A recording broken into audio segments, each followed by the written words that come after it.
Bismillahirrahmanirrahim.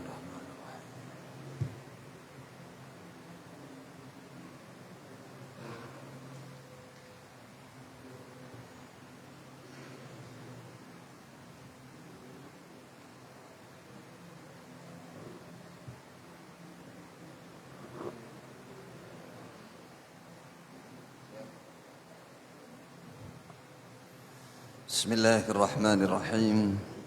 Assalamualaikum warahmatullahi wabarakatuh.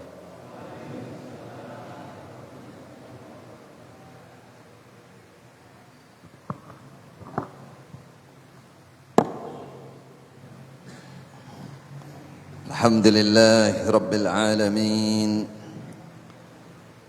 Assalatu wassalamu ala ashrafil anbiya'i wal mursalin Nabiina wa habibina Muhammadin wa ala alihi wa sahbihi wa man ihtada bihadihi wa istanna bisunnatihi ila yaumiddin wa sallama tasliman katsira. Saudaraku seiman, seislam, seihsan, mudah-mudahan dengan kita bermajlis cinta dengan ilmu, Allah menambah iman kita, menambah ketakwaan kita, menambah kehusyuan kita, kesungguhan kita di dalam menjalankan ibadah kepada Allah Subhanahu wa taala. Amin ya rabbal alamin.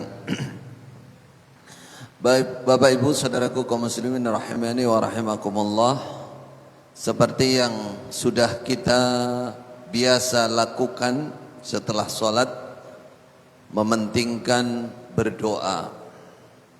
Doa yang paling dianjurkan atau dipesankan khusus oleh Rasulullah kepada Mu'adz bin Jabal, Allahumma a'inna ala dzikrika wa syukrika wa husni ibadatik. Kata Rasulullah, wahai Mu'adz, inni uhibbuka, demi Allah aku menyayangi kamu wahai Mu'adz. 3 kali Rasulullah mengatakan. Maka aku berpesan kepadamu, jangan kau tinggalkan doa ini setelah sholat. 1, setelah sholat itu waktu yang mustajab. Lalu Rasulullah memilihkan doa yang sangat dipentingkan, sangat dibutuhkan oleh semua manusia, oleh semua hamba-hamba Allah. Kenapa doa itu sering atau selalu diucapkan? Berarti sehari semalam minimal berapa kali? 5 kali. 5 kali selalu memohon kepada Allah. Karena memang manusia ini tidak punya daya upaya. La haula wa la quwwah illa billah. Dalam 3 hal ini khususnya berat, orang menyempurnakan berat sekali. Walaupun hitungannya hanya 3, kalau diucapkan ringan dan artinya juga langsung bisa dipahami. Tapi wa qalilun mimma ya'malun. Masih sedikit orang-orang yang mencapai kesuksesan hakiki pada 3 doa ini. A'inna ala dzikrika, ya Allah tolong hambamu, tolong ya Allah, bantu kuatkan untuk selalu berzikir kepadamu. Nih, coba kita lihat. Mayoritas di antara kita atau lebih banyaknya di antara kita masih kurang zikirnya kepada Allah. Coba dari seakan surga di depan mata saya. Wes kaya-kaya swarga wis ning arep, wis khusus konsentrasi tak. Ibadah khusyuknya sungguhnya. Tapi kalau saya sudah pulang bertemu dengan anak, istri, ya, menjadi penting untuk diulang-ulang karena banyak manusia tidak mampu, berat. Kalah sama nafsunya, kalah sama setannya, kalah sama godaan dunia. Selama orang melek itu, ya, ngelihat makanan, ngelihat wong ayu, sing wong ayu ngelihat wong ganteng delok apa ngono, sudah mata ini sudah penuh. nggak kemana-mana tapi HP-nya nyala terus. Nah, melihat apa bola, melihat apa sampai apal nama pemain pemula. Sopo sing ngegol niki mau? Sopo sing entuk? Apal. Ndelok wong ayu, ndelok wong apa ngono. Ijazah palsu, ijazah asli, deloki kabeh. Yang diingat itu penuh pikirannya. Bukan zikir kepada Allah. Jauh dari Allah Subhanahu wa taala. Itulah kelemahan kita. Makanya berdoa. Ala dzikrika wa syukrika. Begitu juga orang bersyukur. Wa qalilun min ibadi asyakur. Sungguh sedikit orang yang ahli bersyukur. Kalau bersyukur saja banyak. Syakiran, tapi kalau syakura yang ahli betul bersyukur, Allah sudah menyatakan sedikit sekali. Atau orang Madura sakonek cong. Sakonek. Segelintir manusia. Nah, kita berjuang sampai sempurna melakukan ini. Yang ketiga apa? Ini yang ketiga yang mau saya perdalam sedikit di muqaddimah ini. Wa husni ibadatik. Memperbaiki, menyempurnakan ibadah kepada Engkau ya Allah. Pertanyaannya, sudah berapa tahun kita beribadah kepada Allah? Kalau yang sudah 50 tahun, seperti saya ini sudah kepala 50 tahun ya Allah, saya beribadah kepadamu, insya Allah. Cuman ada pertanyaan kedua, sudah sampai di mana kesempurnaan ibadahmu kepada Allah? Kalau ini nggak bisa jawab kita, nggak bisa jawab, harus belajar dan belajar. Sempurna ibadah itu dimulai dari, kalau Bapak Ibu ingin mendalami lagi, dimulai dari paham betul apa arti ibadah itu, apa definisinya, jane apa to ibadah itu. Ya. Para ulama sejak zaman dulu, sebelum mereka melakukan ibadah, mengajarkan ilmu dulu, supaya orang paham apa to jane ibadah itu, secara bahasa maupun secara istilah syariat, istilah dalam syariat. Coba sekarang kita ambil sepintas saja. Ayo ibadah. Orang hidup itu harus ibadah. Apa yang ada di benak kita ibadah itu?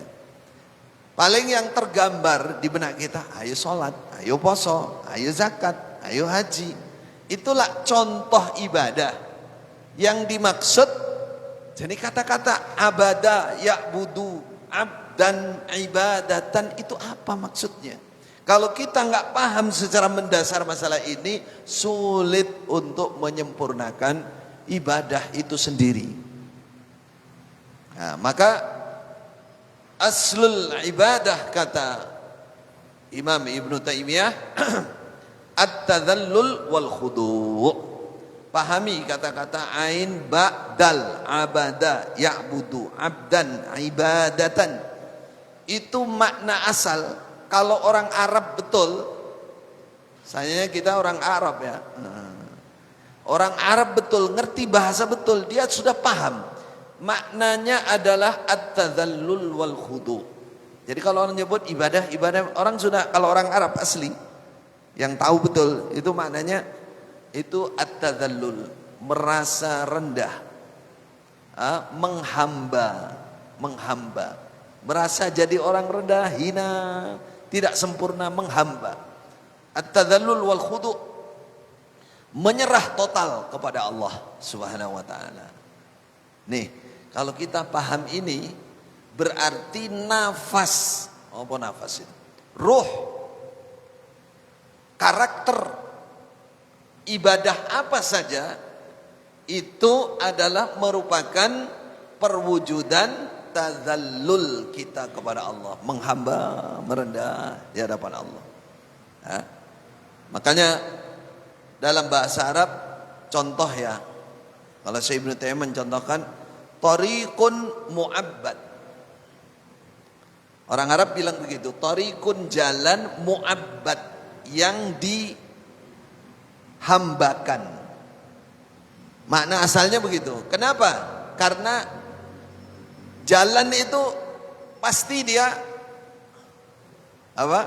di bawah, diinjek-injek orang, dilewati orang, bahkan maaf dikencingi mungkin, ya. Itu jalan, dia diinjek-injek, menengai, diam saja. Itu namanya jalan mu'abbad, jalan yang diperbudak. Nah, orang Arab bilang begitu. Berarti makna ibadah itu orang menghamba, wis opo jare Gusti Allah, wis gak neko-neko, wis menghamba, merasa rendah, merasa tadzallul di depan Allah Subhanahu wa taala. Itu makna ibadah. Kalau orang paham baru makna bahasa saja, ini belum makna istilah. Istilah syarah-syarah. Orang pasti bisa menyempurnakan ibadah. Cepat atau lambat. Bisa khusyuk, bisa dekat dengan Allah, sampai mau ngasih hadiah itulah. Mau ngasih hadiah. Itu kalau orang paham mana bahwa hadiah sedekah itu adalah ibadah, maka dia konsentrasinya adalah Allah. Innama nut'imukum liwajhillah. Saya kasih makan kalian ini, saya mencari wajah Allah. Saya ingin dilihat oleh Allah, ingin jadi konsentrasinya Allah. Ya Allah, saya punya sedikit ini, saya niatkan mencari keikhlasan, mencari ridhamu, mencari rahmatmu. Begitu suara hatinya, sehingga dia berikan, nggak ngelihat orang sudah.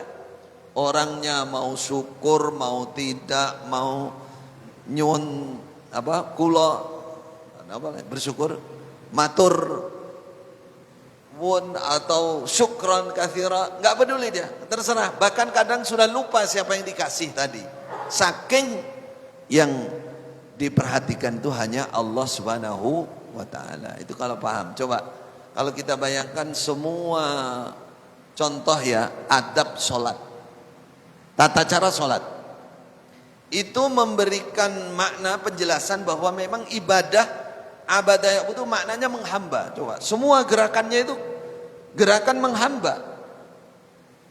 Allahu Akbar.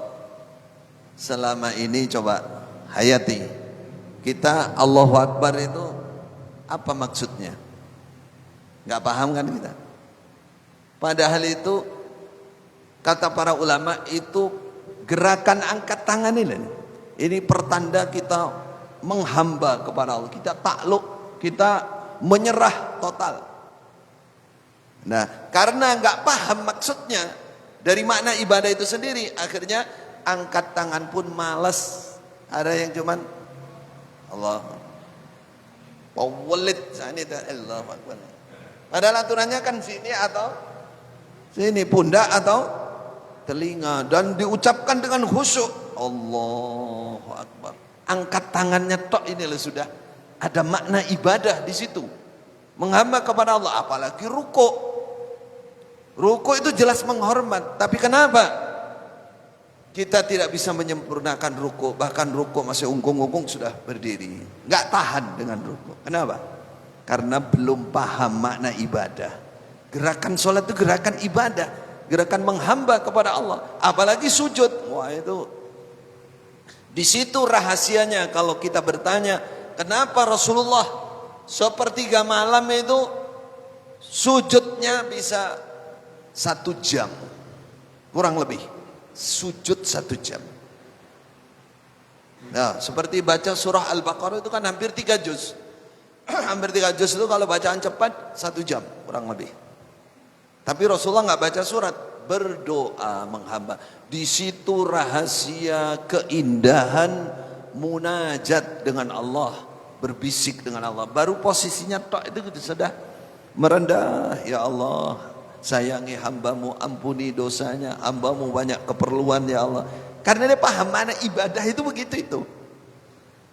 Seperti itu. Jadi kalau sudah begitu, sujud itu mau ngangkat itu rasanya eman gitu. Masih ada aja yang mau dibicarakan, dimunajatkan, dibisikkan kepada Allah Subhanahu wa taala. Makanya ketika Khalifah Umar ya, contoh Khalifah Umar, ketika beliau ditusuk darah sudah mengalir terus, Ya. Apa yang beliau katakan kepada Ibnu Umar? Tidurkan saya, tempelkan wajah saya ke tanah. Kata Khalifah Umar, tempelkan saya. Padahal darah sudah mengalir, hampir mati. Tempelkan ke tanah. Apa yang diucapkan ketika beliau nempel di tanah itu? Ini contoh makna ibadah.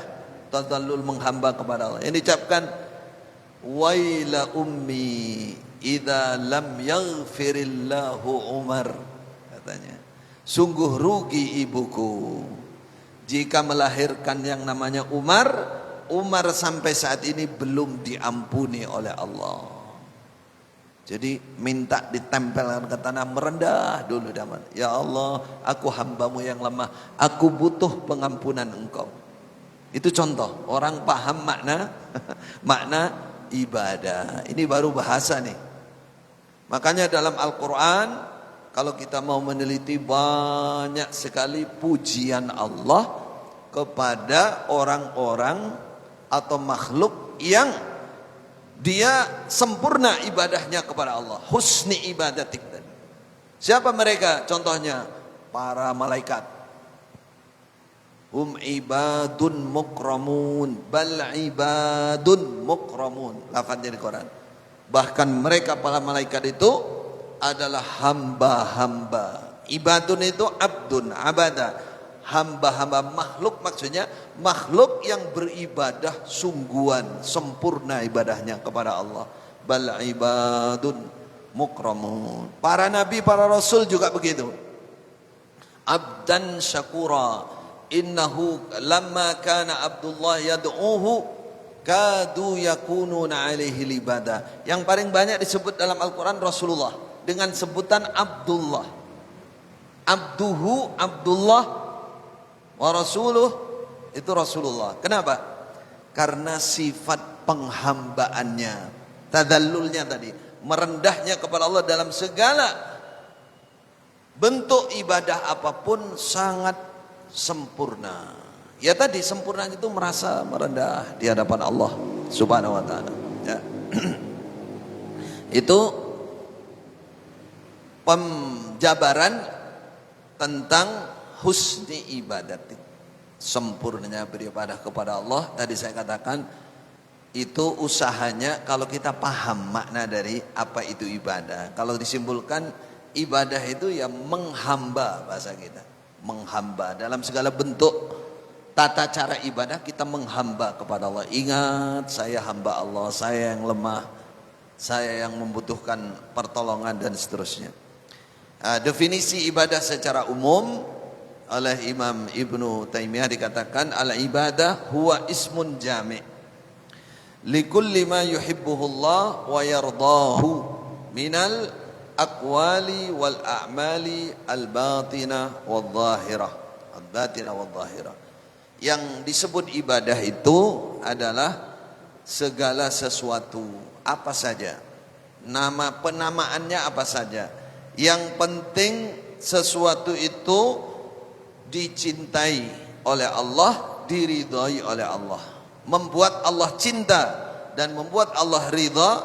Apakah itu ucapan, apakah itu perbuatan, baik yang tampak dengan lisan kita, anggota badan kita, atau yang tidak tampak, yang ada dalam hati, masalah takwa, masalah iman, masalah khusyuk, masalah keyakinan yang ada di dalamnya.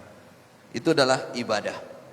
Jadi ibadah itu setelah dilihat dalam syariat, dalam Al-Quran, dalam hadis, kalau disimpulkan segala sesuatu apa saja, ucapan, perbuatan kita yang tampak, yang tidak tampak, yang membuat Allah senang, membuat Allah ridho, Allah meridhoi, Allah menyenangi, mencintai, maka itu ibadah.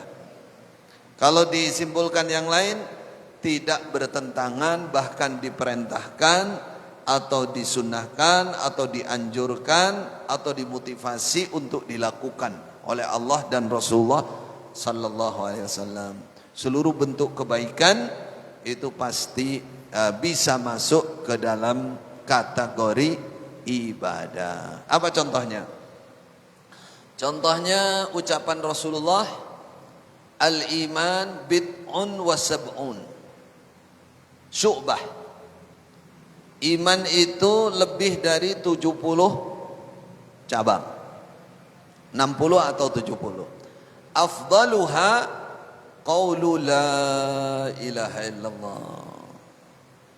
Paling utamanya iman itu ungkapan la ilaha illallah, keyakinan dalam hati dengan la ilaha illallah, lalu diungkapkan dengan lisan, diikrarkan, lalu dipraktekkan dengan perbuatan. Wa imatatul adza wa adnaha imatatul adza 'anit thariq.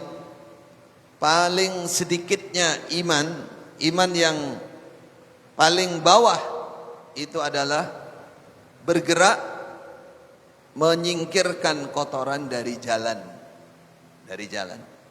Wal haya'u minal iman. Termasuk malu itu, sifat malu itu bagian dari iman. Iman itu kebaikan, iman itu ibadah.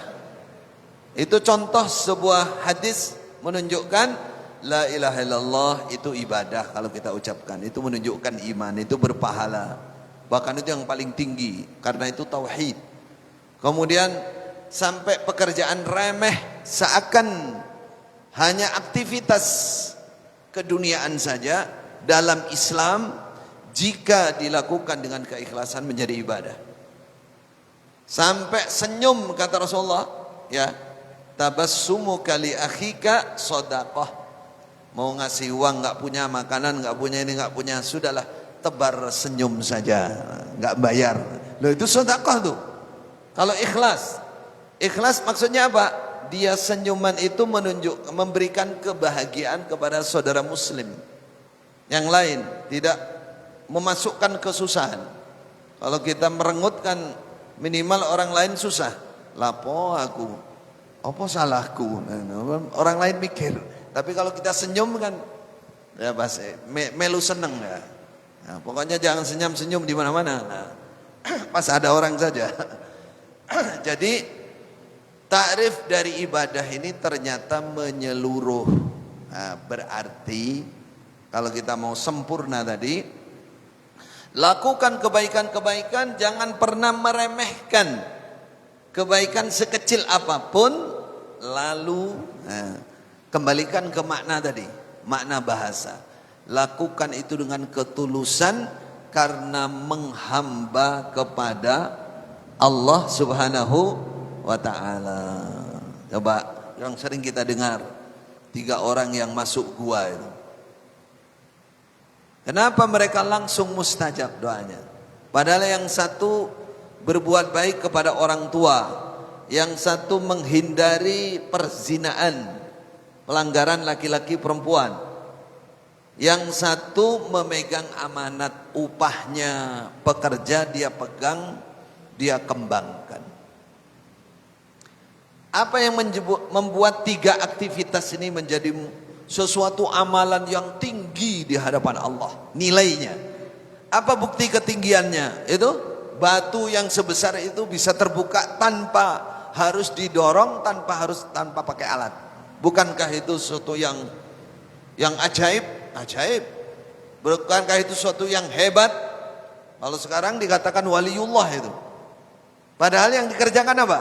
Birrul walidain, berbuat baik kepada orang tua, menghindari pelanggaran kemaksiatan dengan wanita yang bukan mahramnya, dan menjaga amanat.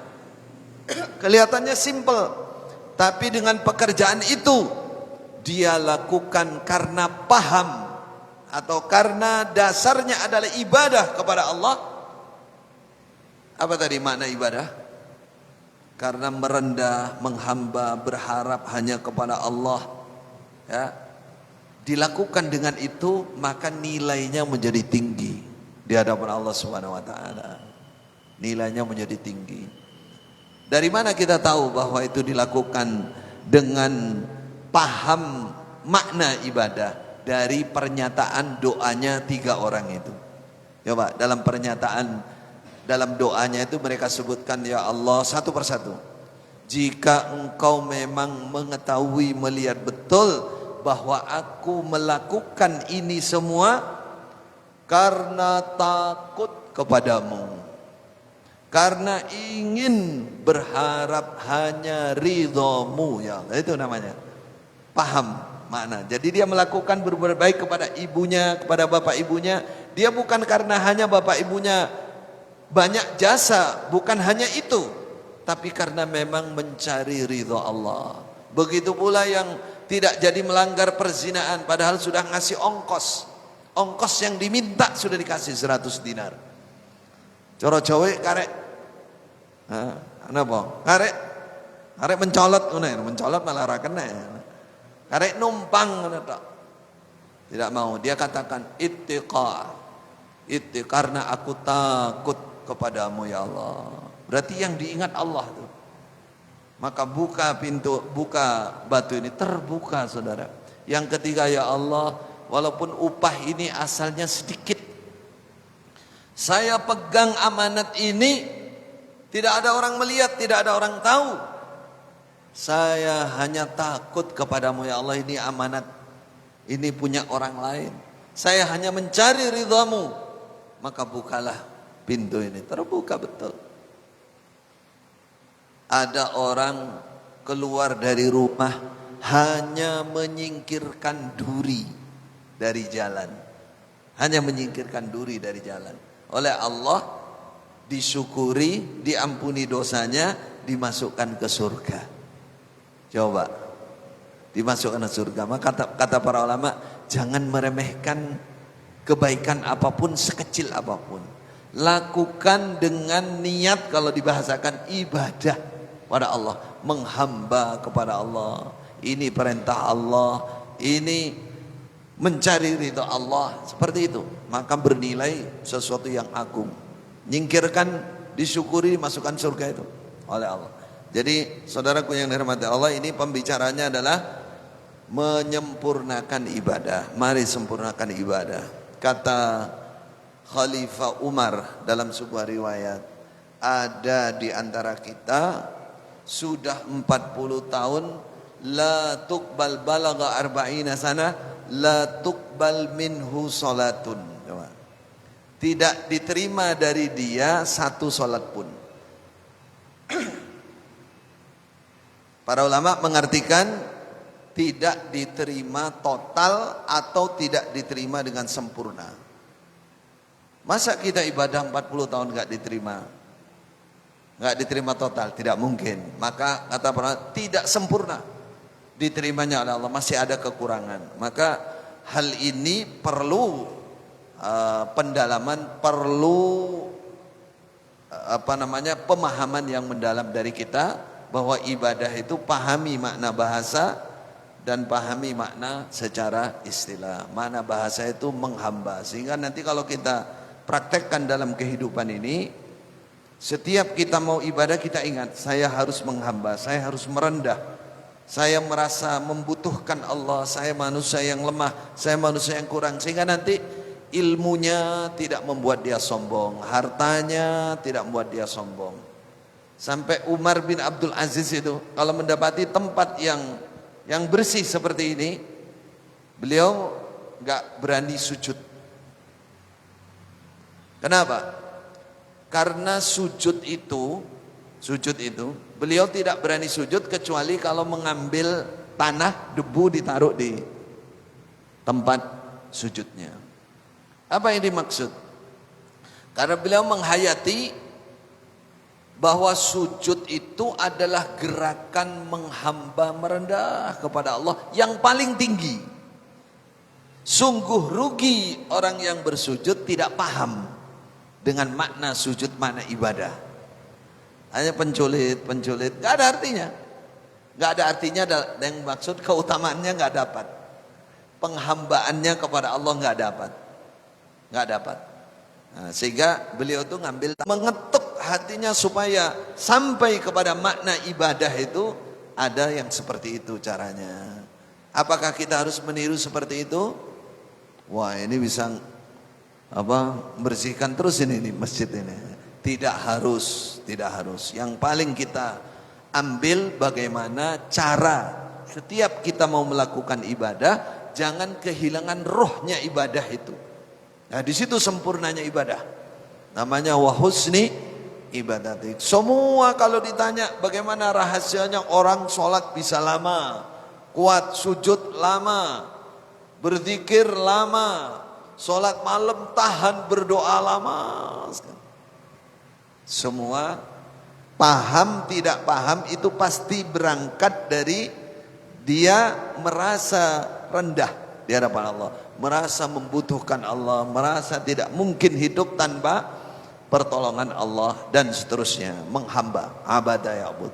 Sehingga kita baca Quran juga demikian, berzikir juga demikian, istighfar juga demikian, terus dalam segala lini macam-macamnya ibadah itu kita menghamba kepada Allah. Semoga kita dimudahkan menjadi hamba-hamba Allah yang sungguh-sungguh di dalam berusaha menyempurnakan ibadah kepada Allah Subhanahu wa taala. Wallahu a'lam.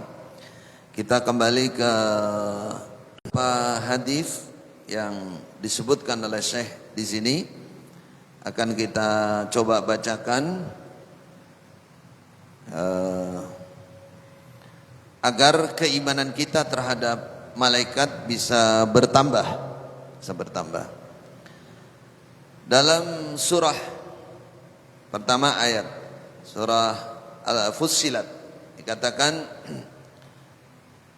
dalam surah Al-Baqarah terlebih dahulu ya, 177. Laisal birra an tuwallu wujuhakum qibalal masyriqi wal maghrib walakinnal birra man amana billah wal yaumil akhir wal malaikah. Ini dalil tentang rukun iman yang 6. Di sini disebutkan beberapa saja, di antaranya beriman kepada malaikat. Artinya kebaikan yang sesungguhnya akan kita dapatkan, kebaikan yang berlipat, kebaikan yang sempurna jika kita beriman kepada Allah, kepada hari akhir, dan kepada para malaikat. Pertanyaannya, beriman kepada malaikat itu apa yang harus kita dalami? Maka ulama mengatakan, pertama, kaji, ingat, hafalkan siapa mereka malaikat dan apa tugas-tugasnya, lalu hubungannya dengan kita, sebagai manusia. Nah, di situ akan timbul penguatan iman terhadap malaikat. Nah, ayat kedua dalam surah Fussilat katakan, innal ladzina qalu rabbuna Allah tsumma istaqamu tatanazzalu alaihimul malaika alla takhafu wa la tahzanu absyiru bil jannah. Orang-orang yang beriman, ini mulai ayat ini memberikan petunjuk malaikat itu ada hubungannya dengan kita. Orang yang beriman dan menjaga istiqomah ibadah, jaga solatnya, jaga berjamaah, jaga qiyamul lailnya, istiqomah.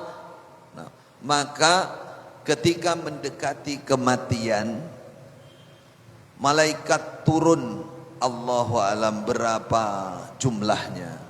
Dalam sebuah riwayat ribuan malaikat turun. Turunnya apa? Takziah, belum mati itu sudah takziah. Apa takziahnya? Menghibur yang membuat orang mendekati kematian itu tidak ada susah sama sekali. Bahkan dia memisai dunia itu senang, tenang, ya, tidak berontak apa-apa. Kenapa? Karena malaikat turun dan mengatakan, wa absyiru bil jannah la takhafu wa la tahzanu, enggak perlu takut, enggak perlu susah. Bergembiralah kamu surga. Sehingga dia mau dicabut nyawanya saja sudah enggak milih dunia, sudah lupa sama istri yang cantik, ya, suami yang tampan, sudah lupa dengan semua keindahan dunia. Kalau dia punya, apalagi tidak punya, enggak punya, sudah lupa. Nah, berarti malaikat itu dekat dengan kita yang beriman dan beristiqamah, dekat. Nah, keimanan kita tambah. Karena iman itu bisa bermakna kecintaan, kedekatan. Kalau kita nggak paham ini, seperti ini kita nggak tahu, nggak ada kedekatan kita, serasa malaikat itu jauh dan tidak ada manfaatnya bagi kita, padahal banyak sekali manfaatnya, pendukung kita. Nah, dalam surah An-Nisa, la yastanghifal masih ayakuna abdan lillah walal malaikatul muqarrabun. Malaikat-malaikat itu adalah hamba-hamba Allah yang sungguh, dan mereka dekat dengan Allah. Jadi ini bukan makhluk biasa. Mereka itu adalah hamba-hamba Allah yang dekat dengan Allah dan tidak pernah menolak untuk beribadah kepada Allah. Sebagaimana Nabi Isa, atau Nabi Isa sebagaimana malaikat. Coba kita lihat, kita punya teman, punya saudara atau punya keluarga, ibadah, seneng ibadah. Orangnya alim, wirai, hati-hati. Rasanya kita bangga. Nah, malaikat jauh lebih dari itu. Dari kesungguhan ibadah mereka sebagai hamba Allah, kita lebih menghormati. Nah, ini namanya makna iman. Kita hormati malaikat. Mereka bukan makhluk biasa. Mereka orang yang hamba yang beribadah kepada Allah Subhanahu wa taala. Bahkan dikatakan la yastakbiruna an ibadati wa la yastahsirun. Enggak pernah leren malaikat untuk ibadah. Enggak pernah berhenti. Yusabbihuna al-laila wan nahar la yafturun. Mereka bertasbih terus kepada Allah, tidak pernah futur. Kalau kita futur sering, futur juga sering. Futur itu telat. Males, telat, namanya futur, pakai ca. Kalau futur pakai to, sarapan. Jadi futurnya ya, sarapannya ya. Terus futur dan futur. Malaikat enggak pernah, la yafturun. Katakan malaikat itu dalam surah Fatir, utusan-utusan Allah yang memiliki apa? Sayap. Jadi kita melihat malaikat sempurna, fisiknya menakjubkan dan bersayap. Ada yang sayapnya dua, masna, tiga, wa thulatha, wa ruba, empat. Makanya yang menikah lebih dari satu, gimana dalilnya? Fankihu ma tabalakum minan nisa'i masna wa thulatha wa ruba. Berarti dua, jajal loro. Wa thulatha tiga, jajal tiga. Wa ruba empat, jajal empat. Pertanyaan, apa begitu maknanya? Tidak, itu salah. Itu makna tidak mangkul. Makna begitu. Makanya ada yang ngitung itu, ini disamakan dengan surah Fatir. Surah Fatir itu malaikat sayapnya masna dua, berarti 4. Wa thulatha tiga, berarti 6. Ada waruba'a 4. Dalam bahasa Arab yang jelas, yang maksur namanya. Nah, baik. Apa maksud dari ayat ini? Kenapa Allah menjelaskan? Artinya malaikat itu bukan makhluk biasa. Dia hebat. Dia pindah wus kemana-mana pakai bersayap. Nah, kita beriman dan kita memahami itu sehingga merasa lebih dekat dengan malaikat. Ayat berikutnya surat Ghafir ayat 17. Katakan pemikul aras, malaikat pemikul aras, dan malaikat di sekitar aras. Jadi di aras sana, di arasnya Allah pasti ada malaikat yang tawaf. Kalau di bumi manusia ini tawaf di Baitullah. Kalau di sana di langit di arasnya Allah itu malaikat tawaf. Ada yang mikul aras. Semuanya yang mikul aras dan tawaf di sekitarnya aras, apa yang mereka lakukan? Mereka bertasbih kepada Allah, memuji Allah. Lalu hubungannya dengan kita diingat-ingat. Bersyukurlah kita kepada para malaikat. Lalu ikuti apa yang didoakan oleh malaikat. Malaikat memintakan ampun pemikul aras dan di sekitar aras itu kepada orang-orang iman. Wa yastaghfiruna lilladzina amanu. Mereka memintakan ampun kepada Allah. Masya Allah, malaikat yang sebesar itu dari pundak ke telinga ini perjalanan 700 tahun. Dari mata kaki, dari telapak kaki ke lutut ini perjalanan 500 tahun kalau itu. Ada 8. Wa yahmilu arsy rabbika yawman thamaniyah. 8. Itu bersuara memohonkan ampun untuk kita yang beriman. Apakah kita tidak berterima kasih kepada malaikat? Berterima kasih itu bagian kedekatan kita, bagian iman.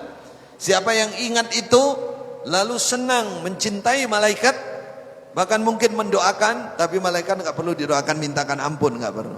Malaikat nggak ada dosanya, nggak dikasih nafsu, ya. Tapi paling tidak cinta, dekat, itu iman, pertanda iman.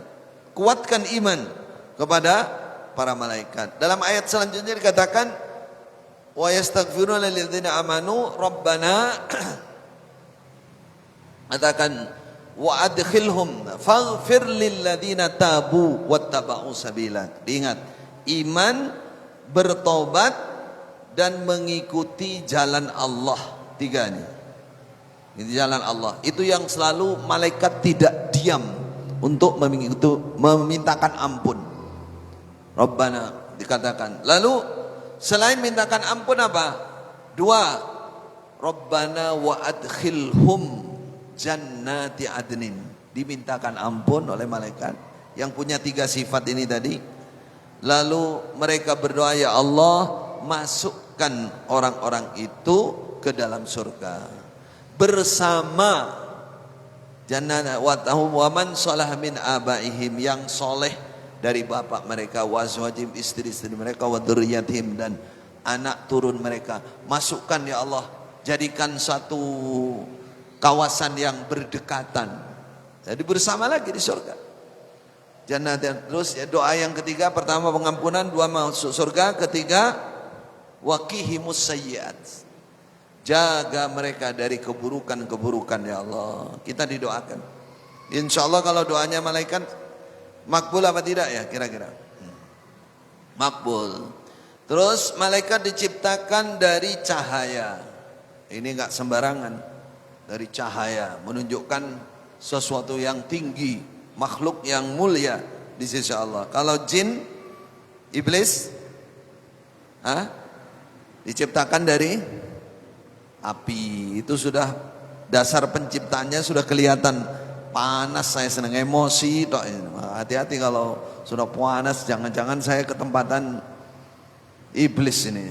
Mana-mana muring-muring, masjid muring-muring, di rumah muring-muring, di jalan muring-muring, kudu muring-muring aja. Ya panas itu berarti iblisnya masuk ini. Kata Rasulullah, tidak ada tempat satu telapak kaki atau satu jengkal di langit sana kecuali ada malaikat yang sujud atau berdiri berzikir kepada Allah. Sungguh betapa malaikat sangat dekat dengan Allah Subhanahu wa taala.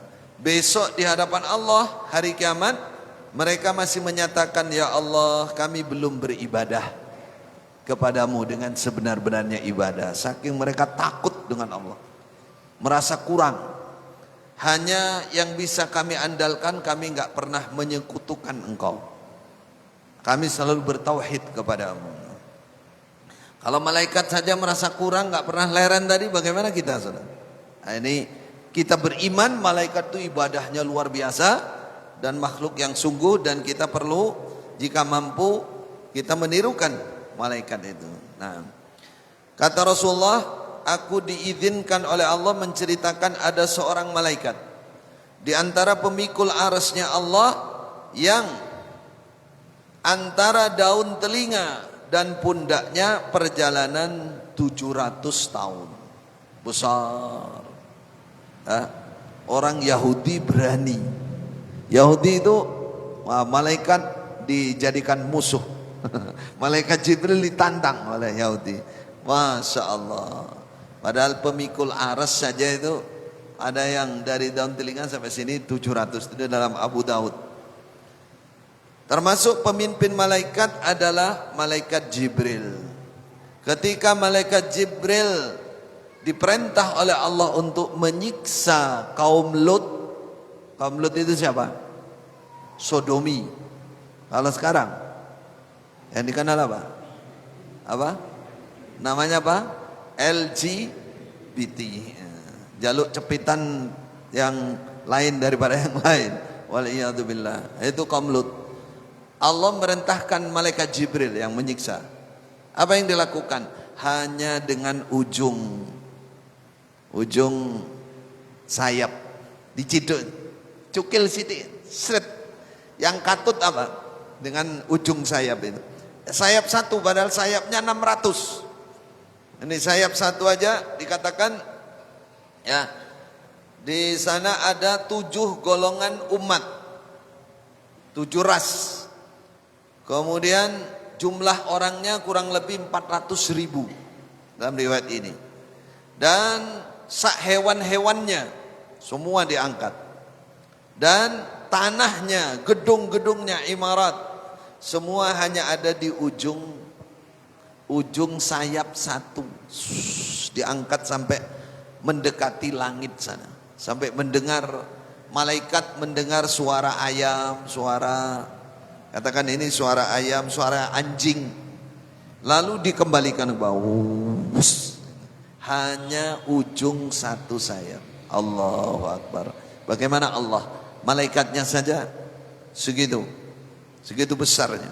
Bagaimana Allah? Jawabannya Allahu Akbar. Allahu Akbar. Dalam riwayat katakan sayapnya 600. Setiap sayap itu kalau dibentang satu sayap itu bisa menutupi ruang hampa udara itu. Satu sayap. Dan selalu menetes dari sayapnya at-tahawil wad-dur wal yaqut. Mutiara-mutiara, berlian-berlian. Jadi kalau ngepakkan sayapnya itu hujan. Kalau kata para ulama, begitulah kemungkinan yang ada di dalam tanah, dalam apa itu, dari sayapnya malaikat Jibril itu. Karena setiap begini dia menurunkan warna-warni dari mutiara dan batu permata dan lain-lain. Nah, maka yang pakai perhiasan itu ya ingat malaikat Jibril, bersyukur. Dikatakan malaikat Jibril pernah memakai pakaian yang berwarna hijau. Baik, aku melihat Jibril turun. Qad mala'a ma bainal hafiqain, kata Rasulullah, turun dari atas sana memenuhi langit. Allahu Akbar. Itulah malaikat Jibril, dikatakan afdalul malaika. Suatu saat malaikat Jibril mendatangi Rasulullah dan menangis. Hamba Allah, malaikat yang segitu hebatnya itu menangis. Ketika dia menangis, Rasulullah mengatakan, ma yubki, apa yang membuat engkau menangis wahai malaikat? Kau segitu hebatnya kok menangis? Apa kata malaikat Jibril? Wa ma li la abki, kenapa aku tidak menangis? Ya. Apa mungkin aku bisa tidak menangis? Fa wallahi ma jaffat li ainun mundu khalaqallahu nar. Mataku tidak pernah kering dari air mata semenjak Allah menciptakan api neraka. Malaikat Jibril melihat, sering melihat, sehingga beliau menangis betapa beratnya api neraka, betapa beratnya siksa di neraka, betapa panasnya. Itu malaikat Jibril menangis. Kenapa kau nangis? Makhafata an a'siyahu fayakdhifani fiha. Aku takut kalau sampai menentang Allah, aku dilemparkan ke dalam neraka. Padahal malaikat tidak ada yaumul jaza, nggak ada hari pembalasan, dan nggak dikasih nafsu seperti kita. Ya? Kalau kita ini kan nafsunya penuh, apalagi sudah makan daging, makan apa, ya, tinggi nafsunya. Kalau itu iman, wah bahaya besar. Kata Rasulullah, wahai malaikat Jibril, apa enggak sering-sering saja ke sini, aku senang. Apa kata malaikat Jibril? Muhammad, aku ini tidak bisa bergerak sedikit pun kecuali dengan izin Allah Subhanahu wa taala. Malaikat sangat mentaati Allah. Kedua, sehebat itu taatnya luar biasa kepada Allah. Lah kita sekecil ini penentangannya luar biasa kepada Allah. Banyaklah bertobat. Malaikat yang sebesar, yang sehebat itu tidak ada yang menentang Allah. Bagaimana kita? Suatu saat Rasulullah melihat malaikat Mikail. Ya. Kata Rasulullah, wahai Jibril, saya belum pernah melihat Mikail tertawa. Senyum aja ora tahu. Wis pokoke kaya wong susah ae. Kenapa? Ada apa? Apa kata malaikat Jibril? Ma dhahika Mikail mundu khuliqat annar. Sama dengan malaikat Jibril tadi. Mikail tidak pernah tertawa semenjak api neraka diciptakan. Berarti para malaikat itu sebelum itu, semenjak Allah menciptakan api neraka, takut dia. Takut dengan api neraka. Mikail.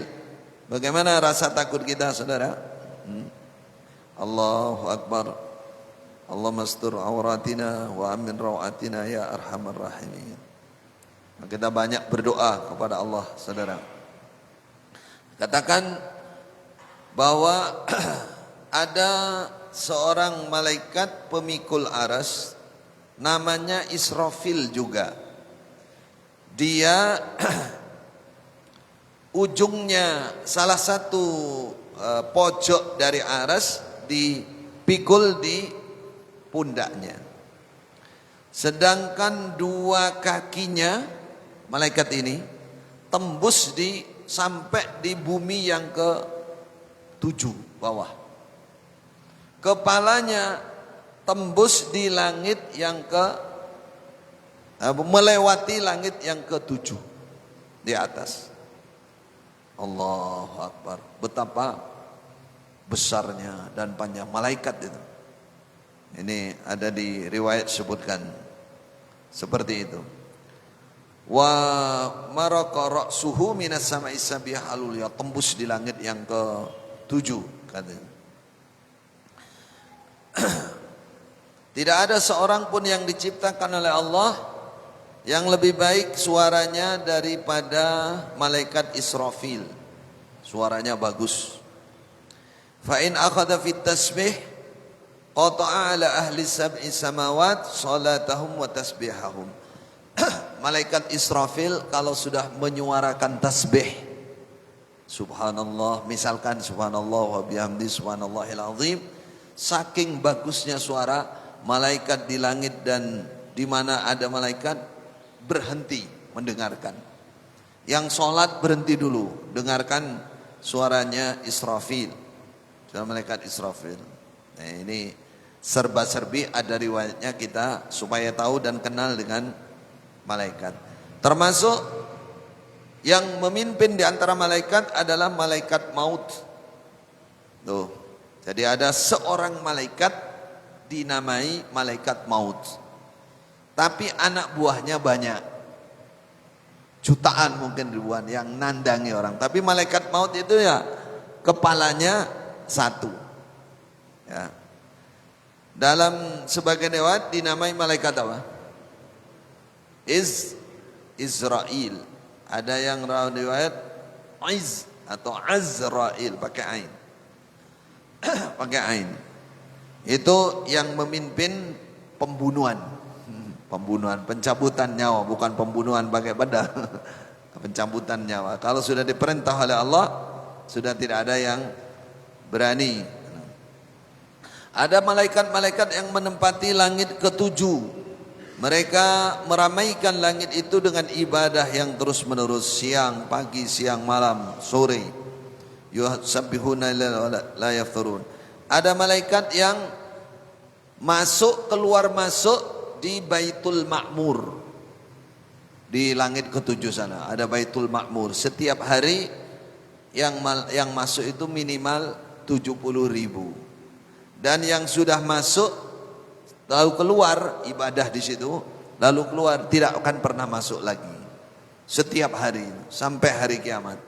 Berarti malaikat banyak yang jumlahnya lebih banyak mana dengan manusia?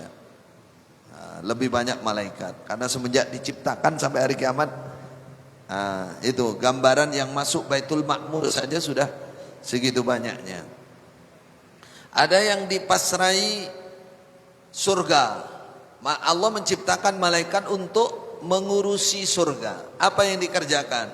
Menyiapkan gedung-gedung, menyiapkan semua yang untuk kesenangannya orang iman. Jadi kita ini perlu berterima kasih dengan malaikat. Terima kasih wahai malaikat, syukron. Kalau kita yang menyiapkan semua malaikat. Allah menciptakan malaikat untuk menyiapkan segala sesuatu yang dibutuhkan di surga. Maka kita beriman, bersyukur, cinta dengan malaikat. Ada yang dipasrai neraka. Ngurusi neraka itu malaikat semua, bukan hanya malaikat Malik saja. Saking takutnya. Kalau malaikat enggak perlu begitu, satu orang bisa nangani ratusan ribuan orang. Baik. Yang terkejam disebut dengan malaikat Zabaniyah. Zabaniyah, wahum az-zabaniyah. Kalau sudah ketemu Zabaniyah itu udah nggak ada tawar menawar, langsung cincang, ambil kakinya Zabaniyah itu. Kemudian ada malaikat-malaikat penjaga pintu, penjaga ruang-ruang di neraka jahanam, di dalam neraka. Ada malaikat yang dipasrai menjaga anak Adam. Jadi kita ini duduk, kita makan supaya nggak salah masuk, kita minum, kita berkendaraan, kita segala aktivitas itu ada yang jaga, ada yang ditugaskan menjaga. Makanya ada orang kalau banyak berdoa ngantuk bawa mobil nggak tabrakan. Nggak mungkin, malaikat yang jaga, diegok negara malaikat. Ada malaikat. Dalilnya ada di surah Ar-Ra'du ayat 11. Surah Ar-Ra'd. Wallahu mu'aqibatun min baini yadayhi min khalfihi yahfazunahu min amrillah. Jadi masing-masing orang ini ada yang dijaga oleh malaikat, tapi semua atas perintah Allah. Makanya jangan melakukan hal-hal yang membuat malaikatnya jauh, nggak ada yang jaga kita. Apa contohnya? Jarang berzikir, jarang sikat gigi, atau siwakan, atau sikatan, bau. Malaikat nggak senang. Atau jalan bawa lonceng, kelontengan, teng teng teng teng teng, itu malaikat juga nggak senang. Ar-rufqah yang biasanya di lehernya unta. Atau di rumah, di dalam rumah ada anjing atau gambar timbul, gambar makhluk hidup yang timbul atau patung, malaikat nggak masuk. Itu kalau ada apa-apa kok celaka nggak ada yang nolong dari malaikat, jangan menyalahkan malaikat. Atau orang junub, orang jinabat, malaikat nggak masuk. Ada habis amal soleh, maka paling tidak Rasulullah mengatakan wudu dulu. Nah itu malaikat masuk. Ada wudu itu kan sebagian hadasnya hilang. Itu. Ada malaikat yang dipasrai menjaga tidur orang. Coba, yang tidur dijaga oleh malaikat kalau baca apa? Tidur dan dijaga. Ayat kursi contohnya dijaga oleh malaikat. Ada petugas malaikat tuh banyak sekali, jutaan. Itu selalu dekat dengan kita. Cuman kita aja karena imannya kurang, cerita tentang ini kurang, perasaannya jauh dari malaikat. Ada malaikat yang dipasrai menulis amal kita, Raqib Atid, tidak pernah ada yang terlewatkan. Maka para ulama mengatakan kalau kamu mau melakukan kebaikan, toleh ke kanan, di situ ada malaikat. Melakukan keburukan, noleh ke kiri, supaya kamu nggak jadi. Karena malaikat nggak bisa pesanan. Malaikat jangan ditulis ya, nggak ada begitu, nggak nerima pesan. Tapi yang menjaga yang kanan, ngomong sama yang kiri, malaikat yang kiri, kalau masih niat melakukan keburukan jangan ditulis. Nanti kalau sudah melakukan baru ditulis. Satu, Itu kalau orang iman. Malaikat yang kanan baru niat kata yang kiri. Kalau niat api tulisan situ satu kebaikan. Kalau melakukan tulis 10 kali lipatnya. Itulah bonus bagi kita yang beriman insyaallah. Berterima kasih pada malaikatnya. Rasulullah pernah mengatakan, malulah kalian kepada malaikat yang selalu bersama kalian menulis dan tidak pernah memisai kalian. Dalam sebuah riwayat dikatakan mereka tidak memisai kalian kecuali dalam 3 keadaan, yaitu ketika buang air besar dan ketika jinabat dan ketika mandi. Ketika mandi, maka ketika kalian mandi di tanah lapang, haruslah kalian menutup diri kalian. Jangan di tengah-tengah lapang nggak pakai tutup sama sekali. Malulah kepada malaikat. Ini katakan ya, saya bacakan tadi. Malaikat tidak masuk ke dalam rumah fihi kalbun, anjing, wala suratun, gambar timbul makhluk hidup. Bahkan sebagian ulama yang mutasyaddid, pokoknya gambar makhluk hidup dia nggak masuk, gambar apapun. Tapi yang banyak yang timbul atau yang patung, rupa patung, nggak masuk malaikat. Dan orang yang jinabat kecuali jika dia berwudu. Wala timsal, timsal ini patung ya. Wala yashabuna rufqatan mahum kalbun au jaras. Malaikat juga tidak menemani rombongan perjalanan yang ada anjing, bersama anjing dan jaros. Jaros itu bel, kelontengan apa namanya, yang ada di lehernya. Kalau di Jawa itu sapi, itu kayak andong itu. Apa? Lonceng. Nah, itu malaikat nggak mau, karena itu manggil setan, manggil setan. Ada malaikat yang khusus berjaga-jaga meneliti ibadah di siang hari dan malam. Mereka bergantian. Ketika subuh dan asar mereka berkumpul. Maka bacaan subuh usahakan imamnya yang bagus bacaannya. Usahakan kalau ada. Karena bacaan sholat subuh itu didengarkan oleh para malaikat. Kalau bacaannya sudah suaranya nggak bagus, lagunya nggak bagus, tambah ngantuk bisa, itu malaikatnya kecewa kira-kira. Nah, makanya di ayat sebutkan inna Qur'anal fajri kana masyhuda. Sungguhnya bacaan salat subuh itu disaksikan oleh malaikat. Maka pilih yang terbaik ya. Terakhir dikatakan orang-orang yang berkumpul di masjid membaca kitab Allah, menderes kitabnya Allah, menyampaikan ilmu, maka turunlah kepada mereka ketenangan, dipenuhi dengan rahmat, wa haffathumul malaika, dikelilingi oleh para malaikat. Nih kita sekarang insyaallah sayapnya ditumpuk-tumpuk sampai langit sana. Karena mereka sangat mencintai, sangat menyayangi orang-orang yang duduk di masjid membahas ilmu tentang Al-Quran, tentang hadis, tentang zikir kepada Allah. Maka senanglah kita berada di Masjid Baitun min Buyutillah. Demikian tambahan pendalaman tentang iman kepada malaikat. Intinya iman kepada malaikat itu kita mengerti betul siapa mereka, tugas-tugasnya apa, lalu mencintai mereka, merasa dekat dengan mereka, merasa dekat dengan mereka. Maka mereka pasti dekat dengan kita. Dan datangnya malaikat itu bisa menyerupai seseorang, itu bisa menolong kita. Atau hembusan, kata dalam sebuah riwayat, kalau kamu ada perasaan baik, ingin melakukan kebaikan, bisa-bisa itu bisikan malaikat. Tapi kalau kamu ingin melakukan keburukan, maka bisa juga itu bisikan dari setan. Karena malaikat ada yang dekat. Nah, kita harapannya malaikat cinta dengan kita dekat dengan mereka, selalu mengarahkan, membisikkan